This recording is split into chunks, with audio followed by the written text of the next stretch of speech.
Salam jemaat yang terkasih dalam Tuhan. Sapaan Gembala GKI hari ini, saya akan membagikan renungan dari Markus pasal 10 ayat 49. Lalu Yesus berhenti dan berkata, "Panggillah dia." Mereka memanggil orang buta itu dan berkata kepadanya, "Kuatkan hatimu, berdirilah, ia memanggil engkau." Saya ulangi kalimat terakhir. Kuatkanlah hatimu, berdirilah, ia memanggil engkau. Ini adalah ungkapan yang diucapkan para murid dan orang banyak ketika Bartimius dipanggil oleh Yesus. Tapi saudara-saudara akan terkejut bagaimana posisi para murid dan banyak orang sebelum Yesus memanggil Bartimius. Kalau saudara-saudara membaca perikop secara utuh, saudara akan menjumpai awalnya atau mula-mulanya para murid dan banyak orang menegur Bartimius si buta ini. Karena mungkin saja mengganggu ataupun juga membuat gerombolan ataupun rombongan Yesus ini merasa tidak nyaman. Tapi cilakanya setelah Bartimius ditegur dan disuruh diam, makin nekatlah Bartimius ini dan bersuara dan berteriak makin kencang, "Yesus anak Daud, kasihanilah aku." Saya bisa membayangkan posisi para murid ataupun banyak orang pada saat itu. Menyuruh diam, ditegur, tetapi justru makin nekat. Jelas kita bisa bayangkan para murid mungkin akan sangat jengkel. Mungkin banyak orang saat itu akan merasa sangat sebal dengan seorang buta yang bernama Bartimius ini. Tetapi syukurlah bahwa perasaan jengkel ataupun perasaan sebal itu tidak berujung pada tindakan negatif ataupun mungkin juga tindakan kekerasan yang bisa saja mereka lakukan kepada Bartimius. Syukurlah Yesus segera merespon dan berkata, "Panggillah dia." Jelas kata "panggillah" di sini bukanlah sebuah teguran kepada para murid ataupun banyak orang. Yesus hanya merespon teriakan dari Bartimius ini. Tetapi saudara, kalimat "panggillah dia" ini ternyata memiliki kekuatan dahsyat, mengubah para murid ataupun banyak orang pada saat itu yang awalnya menolak Bartimius, kemudian berubah menjadi kata-kata penguatan. Bukan lagi melemahkan, tetapi justru malah mensupport. Dan muncul kalimat, "Kuatkanlah hatimu, berdirilah, ia memanggil engkau." Saya membayangkan tidaklah mudah mengubah pikiran, mengubah pola pikir, ataupun mengubah pendirian dengan sedemikian cepat. Tetapi kalau para murid menyadari, mungkin saja Bartimius ini tidak berkenan kepada mereka. Tapi ternyata Bartimius berkenan di hadapan Allah, berkenan di hadapan Yesus. Maka ketika Yesus berkenan kepada Bartimius, adakah alasan untuk para murid dan banyak orang menolak kehadiran Bartimius? Tentu tidak ada.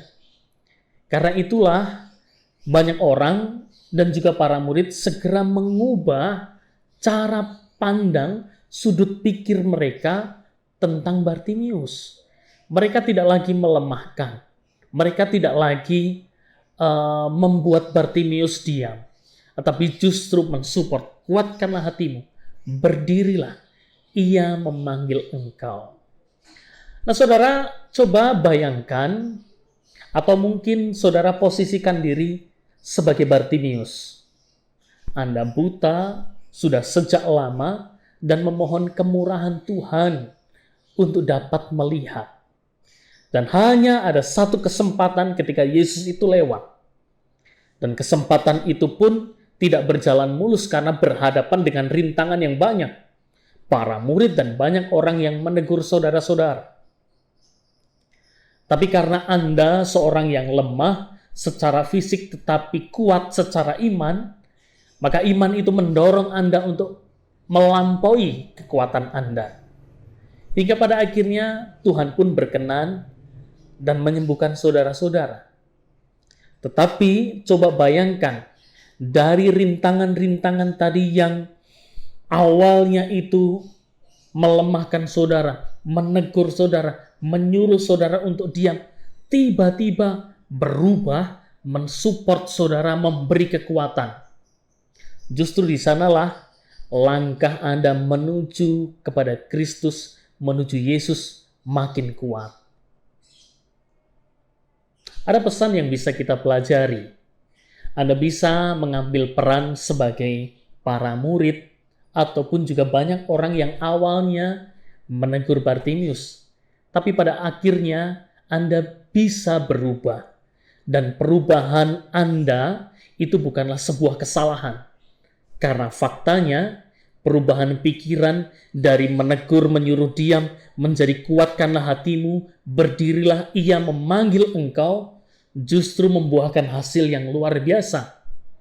Para murid melihat mujizat. Bartimius sembuh.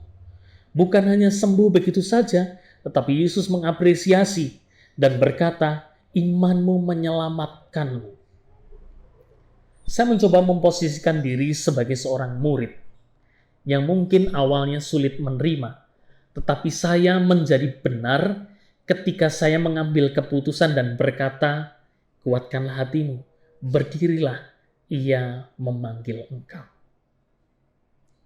Dan disitulah saya menjadi seorang murid, Bapak Ibu menjadi seorang murid, kita belajar banyak tentang perubahan yang membuat orang justru makin dekat dengan Kristus. Nah saudara, dalam kehidupan kita akan mudah berjumpa dengan orang asing. Orang asing ini tak selamanya membuat kita senang ataupun juga gembira. Ada kalanya orang-orang asing ini justru membuat kita jengkel, membuat kita lelah, membuat kita sebal. Nah, tapi kita perlu ketahui apakah orang ini orang yang lemah dan membutuhkan pertolongan Kristus. Kalau iya, maka harusnya kita tidak punya alasan untuk menolak dia, karena Kristus menerimanya. Di tengah masa pandemi seperti ini ada banyak orang lemah, ada banyak orang tak berdaya dan perlu membutuhkan support dan dukungan. Maka penting untuk kita belajar kembali menjadi murid yang bukan memproduksi kata-kata yang melemahkan, bukan sikap yang justru meruntuhkan, tapi justru kata-kata yang membangun, kata-kata yang menguatkan, sikap yang saling menumbuhkan iman, sehingga iman itu benar-benar sama-sama saling menyelamatkan. Biarlah melalui renungan ini kita semakin bertumbuh di dalam Tuhan. Tuhan memberkati. Mari kita berdoa, saudara-saudara. Bapa, kami menaikkan syukur oleh karena kemurahan dan kebaikan-Mu nyata atas setiap pribadi-pribadi yang lemah. Engkau pun memberi kekuatan kepada setiap para murid untuk belajar sesuatu yang baru. Mudah mengubah pola pikir mereka, cara pandang mereka untuk menuju cara pandang Kristus. Dan ajarilah kami untuk menjadi murid yang setia, berani berubah untuk segala sesuatu yang jauh lebih baik. Pimpinlah keseharian kami, pimpinlah kehidupan keluarga kami, pimpinlah kehidupan bergereja kami, sehingga kami percaya bahwa apa yang kami kerjakan untuk keselamatan, untuk kerajaan Allah. Terpujilah Engkau yang memberi kekuatan kepada setiap kami. Di dalam nama-Mu kami berdoa. Amin. Tuhan memberkati.